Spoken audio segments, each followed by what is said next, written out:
Hi guys. So ഇന്നത്തെ വീഡിയോയിൽ നമ്മൾ ഒരു റോയൽ എൻഫീൽഡിന് മീറ്റിയോർ ഒരു ബിഗിനറിന്, ഞാനും ഒരു ബിഗിനർ ഇപ്പോൾ പഠിച്ചെടുത്തതേ ഉള്ളൂ.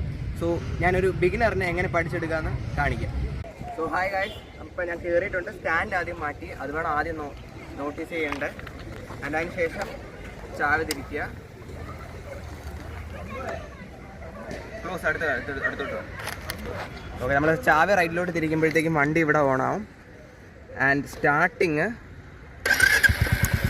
ഇവിടെ വേണം, ക്ലച്ച് ഇവിടെ അല്ലേ.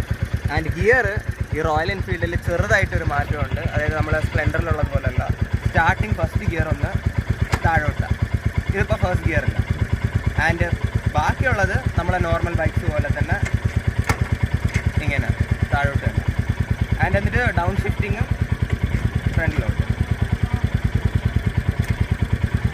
ഇപ്പോൾ നമ്മൾ നോക്കുക, ഇവിടെ കാണിക്കും ന്യൂട്രായിട്ടുണ്ട്, കട്ട് ചെയ്തു. സോ ഹായ് ഗൈസ്, ഇനിയിപ്പോഴാണ് ഒരു മെയിൻ ആയിട്ടുള്ള പോയിന്റ്, നമ്മുടെ ക്ലച്ചിൻ്റെ ബൈറ്റിംഗ് പോയിന്റ് ആണ് കണ്ടുപിടിക്കേണ്ടത്. അതായത് വണ്ടി മൂവ് ചെയ്ത് തുടങ്ങുന്നത്. ഓക്കെ, നമ്മളിപ്പോൾ ന്യൂട്രലിലാണ്, ഫസ്റ്റ് ഗിയർ ഇട്ടു. ആൻഡ് ക്ലച്ച് ചെറുതായിട്ട് ഇടുന്നു. ആ ഒരു ബൈറ്റിംഗ് പോയിന്റ് ഫീൽ ആവും. അതായത് വണ്ടി ചെറുതായിട്ട് അനങ്ങുന്നുള്ളൂ കണ്ടിട്ട്. ആ ഒരു പോയിന്റ് മനസ്സിലാക്കേണ്ടത് വളരെ ഇമ്പോർട്ടൻ്റ് ആണ്. പറഞ്ഞോട്ടോ. സോ ഹായ്, ഏത് ഒരു ബൈക്ക് ഓടിക്കുന്നതിന് മുമ്പും നമ്മുടെ സേഫ്റ്റി നോക്കുന്നതാണ് മെയിൻ. അപ്പം വണ്ടി ഓടിക്കുമ്പോൾ എപ്പോഴും ഒരു ഹെൽമെറ്റ് വയ്ക്കുക.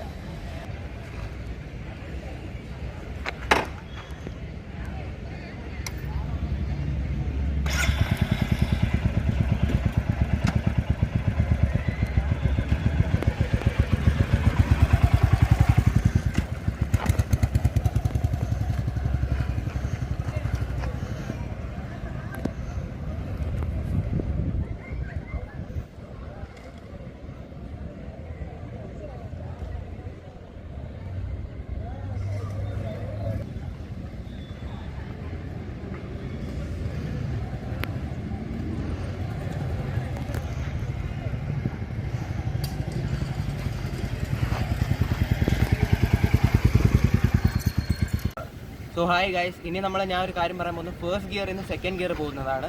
അതായത് ഇപ്പോൾ നമ്മൾ വണ്ടി സ്റ്റാർട്ട് ചെയ്ത് ആക്സിലേറ്റർ ക്ലച്ചിൻ്റെ ബൈറ്റിംഗ് പോയിന്റ് മനസ്സിലായി കാണുമല്ലോ. സോ അത് കഴിഞ്ഞ് വണ്ടി മൂവ് ആയതിനു ശേഷം ഒരു ആക്സിലേറ്റർ കൊടുത്തതിന് ശേഷം നമുക്ക് പെട്ടെന്ന് തന്നെ അപ്പോൾ വേണമെങ്കിൽ സെക്കൻഡ് ഗിയർ ആക്കാം. സോ അതാണ് ബേസിക്കലി ആയിട്ടുള്ളത്. അതിനുശേഷം നമ്മൾ സ്പീഡ് കൂടുന്തോറും തേർഡ് ഗിയർ ഫോർത്ത് ഗിയർ ആക്കി കൊടുക്കുക. ആൻഡ് സ്പീഡ് മാറി ഓരോരോ ഗിയർ കൊടുക്കുന്നത് ഓരോ ബൈക്ക് അനുസരിച്ചിരിക്കും. സോ ഹായ് അല്ലല്ലോ. അപ്പോൾ ശരി ഗൈസ്, നിങ്ങൾക്ക് ഈ വീഡിയോയിൽ കൂടെ ഒരു ബൈക്ക് റോയൽ എൻഫീൽഡ് മീറ്റിയോർ ഓടിക്കാൻ പഠിച്ചെന്ന് മനസ്സിലായി കാണും. മിക്ക റോയൽ എൻഫീൽഡ് ഞാനിപ്പോൾ പഠിപ്പിച്ച പോലെ തന്നെയാണ്. സോ അടുത്ത വീഡിയോ കാണുന്നവരെ ബൈ.